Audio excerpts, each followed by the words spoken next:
টগরের করা অন্যায়ের ভিডিও প্রমাণ দেখিয়ে পুলিশকে দিয়ে গ্রেফতার করাচ্ছে পারুল।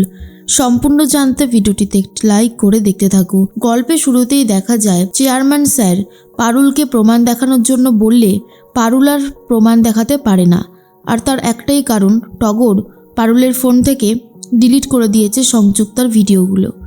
পারুল যখন রাতের বেলায় ফোনটা রেখে বেরিয়েছিল, ঠিক তখনই ক্রিম নেওয়ার নাম করে টগর ঘরে ঢুকে পাসওয়ার্ড দিয়ে ফোনটা খুলে সমস্ত ভিডিওগুলো ডিলিট করে দিয়েছে। আর এটা খুব ভালোভাবে বুঝে গেছে পারুল। চেয়ারম্যান স্যার বলে, পারুল, আমার মনে হয় তোমার খুব কাছের মানুষই এই কাজটা করেছে, না হলে দূরের মানুষের পক্ষে এটা করা সম্ভব নয়। পারুল বলে, আপনি ঠিকই আন্দাজ করেছেন স্যার, তবে চিন্তা করবেন না, সংযুক্তা ম্যাডাম এইভাবে অন্যায় করে পার পেয়ে যাবে না। ম্যাডামকে আমি ঠিক জব্দ করবই। আপনি শুধু আমার ওপরে একটু ভরসা রাখুন। যে অন্যায় করে সে আবারও কোনো অন্যায় করবে। আর ঠিক তখনই আমি সলিড ভিডিও প্রমাণ নিয়ে আসব সবার সামনে। জানি আজকে বোর্ড অফ ডিরেক্টরসের সদস্যরা আমাদের ওপরে খুবই রেগে গেছেন, আর রেগে যাওয়াটাই তো স্বাভাবিক। তখনই স্যার বলে, তুমি এসব নিয়ে ভেবো না, আমি তোমার সাথে আছি, তুমি শুধু এগিয়ে চলো। একটা কথা মনে রাখবে, আমি তোমাদের সবসময় আশীর্বাদ করি, কারণ তোমরা সত্যের পক্ষে আছো। এর মধ্যেই মল্লার বলে, কি বুঝতে পারছো পারুল? পারুল তখন বলে, টগর ছাড়া না এই কাজটা আর কেউ করবে না। টগর জানে না এবারে ও আমার আসল রূপ দেখতে চলেছে, বুঝবে কত ধানে কত চাল। মল্লার বলে, আর কিভাবে টগরকে শাস্তি দেব? বারবার কেন যে এত অন্যায় করেও। তার মধ্যেই রায়ান বলে, সত্যি কথা, টগর যেভাবে অন্যায়গুলো করছে এটা কিছুতেই মেনে নেওয়া যায় না। এরপর পারুল বাড়িতে গিয়ে টগরকে সবার সামনেই বিভৎস বেতের বাড়ি মারতে থাকে আর বলে, বল আর অন্যায় করবি? তুই কেন এই কাজগুলো করলি? বারবার তুই কেন আমাকে বিপদে ফেলতে চাস? আজ তোর একদিন কি আমার একদিন।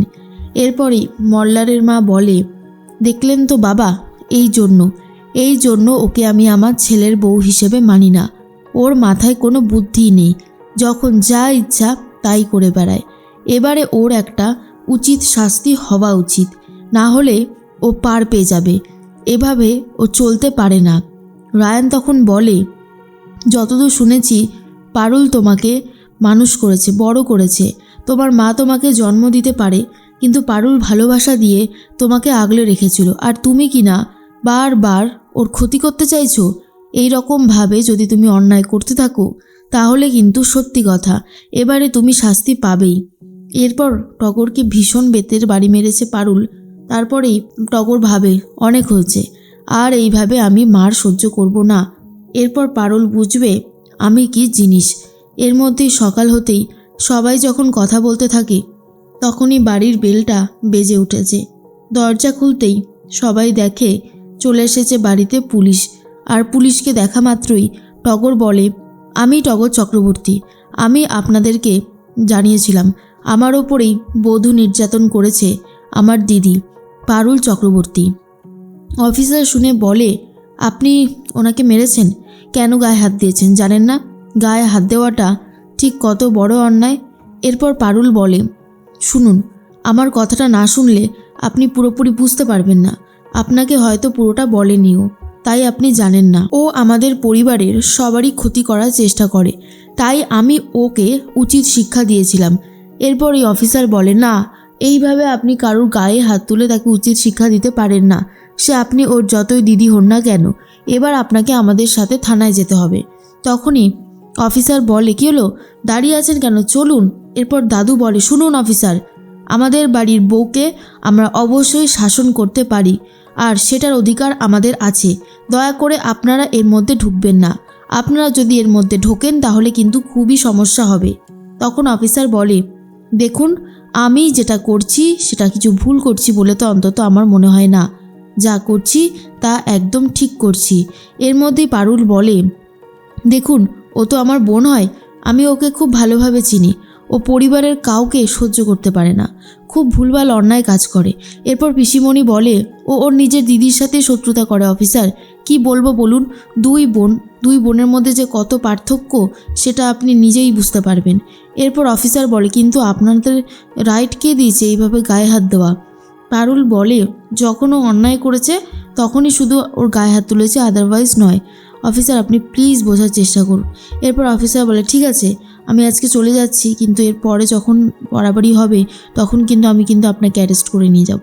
এরপর পারুল বলে, দাঁড়ান, এত সকাল সকাল এসেছেন, চলে যাবেন মানে? আরে বাবা একটু অপেক্ষা করুন না, চা জলখাবার খেয়ে যান। টগর তুই সবার জন্য চা করে নিয়ে আয়। এরপর টগর সবার জন্য চা করে নিয়ে আসে। অফিসার বলে দেয় সে দুধ চা খাবে, আর সেই দুধ চা বানিয়ে নিয়ে এসেছে টগর, কিন্তু তার কালারটা বিরাট কালো হয়েছে। আর এটা দেখার পরে অফিসার বলে, কি ব্যাপার বলুন তো, চা করতে বলেছিলাম দুধ চা, এরকম কালো চা করে এনেছেন কেন? এরপর সবাই খেয়ে রীতিমতো বমি করতে থাকে। আর তখনই অফিসার বলে, টগর দেবী আপনি আমাদের চায়ে বিষ মিশিয়েছেন, ওরা সবাই বমি করছে কেন বলুন, কেন বমি করছে ওরা? এরপর টগরকে গ্রেফতার করতে চায় পুলিশ। তখনই পারুল বলে, দাঁড়া টগর, তুই বলতো 3 কাপ চায়ে কত কাপ চা দিয়েছিস, চা পাতা? এরপরই টগর বলে, ওই তো 10 চামচ চা পাতা দিয়েছি। আর এটা শোনার পরে অফিসারের মাথায় হাত। তখনই পারুল বলে, দেখেছেন তো অফিসার, ও ঘরের একটা কাজও করে না আর সবার বিরুদ্ধে গিয়ে ষড়যন্ত্র করে। এবার আপনিই বলুন যে ওকে কি করা উচিত। তখন আরও কথা বলে যে মল্লারকে সুইসাইডের ভয় দেখিয়ে বিয়ে করতে বাধ্য করেছে, তার গোপন ভিডিও আমার কাছে সব আছে, এই দেখুন। এরপরে পারুল টগরের সমস্ত কুকীর্তিগুলো ভিডিও প্রমাণ সমেত দেখিয়ে দেয়। তখন অফিসার বলে, এই যে টগর দেবী, আপনি তো মহাশেয়ানাবাজ, এবারে আমি আপনাকে অ্যারেস্ট করে নিয়ে যাব, আর আপনার বাড়ির লোক জানি কিছু কেউ করতে পারবে না আর কেউ করবেও না, চলুন। কিন্তু টগর যেতে চায় না। এরপরে পারুল বলে, ছেড়ে দিন, আজকে ওর ভালোই শিক্ষা হয়েছে, আগামীতেও আশা করি শিক্ষাটা হবে। এরপরেই অফিসার চলে যায়। পারুল বলে, সময় থাকতে থাকতে এখনও শুধরে যা, না হলে এরপরে কিন্তু আর সেই সময়টা পাবি না, তখন কিন্তু তুই তোর দিদিকে অন্যভাবে চিনবি। হ্যাঁ, আমি তোকে বারবার ওয়ার্নিং করছি। এরপর মল্লারের মা বলে, এই মেয়ে কখনো বদলাতে পারে না, এ সব সময় যেমন ছিল তেমনই থাকবে। গোপাল বলে, সত্যি রে বোন, তোকে যত দেখি অবাক হয়ে যাই, তুই যে কী করে এত খারাপ একটা মানুষ হলি কে জানে। এর মধ্যেই পারুল মহুলকে ধরে আরশোলার ভয় দেখাতে থাকে আর বলে, এবার সত্যিটা বলো, না হলে কিন্তু আমি এই আরশোলা তোমার গায়ের ওপর ছেড়ে দেব। মহুল বলে, না পারুল না, এই কাজটা তুমি করো না। এর মধ্যেই রায়ান বাইক নিয়ে ছুটে আসছে যাতে মহুলকে সে বাঁচাতে পারে, পারুল যেন মহুলের কাছ থেকে কোনো কথা জানতে না পারে। সেই জন্য রায়ান জোরে বাইক চালাতে থাকে। আর এদিকে মহুলকে ভয় দেখিয়ে পারুল মহুলের কাছ থেকে সত্যিটা জেনে নেয়, যেটা পারুল এতদিন ধরে জানতে চেয়েছিল।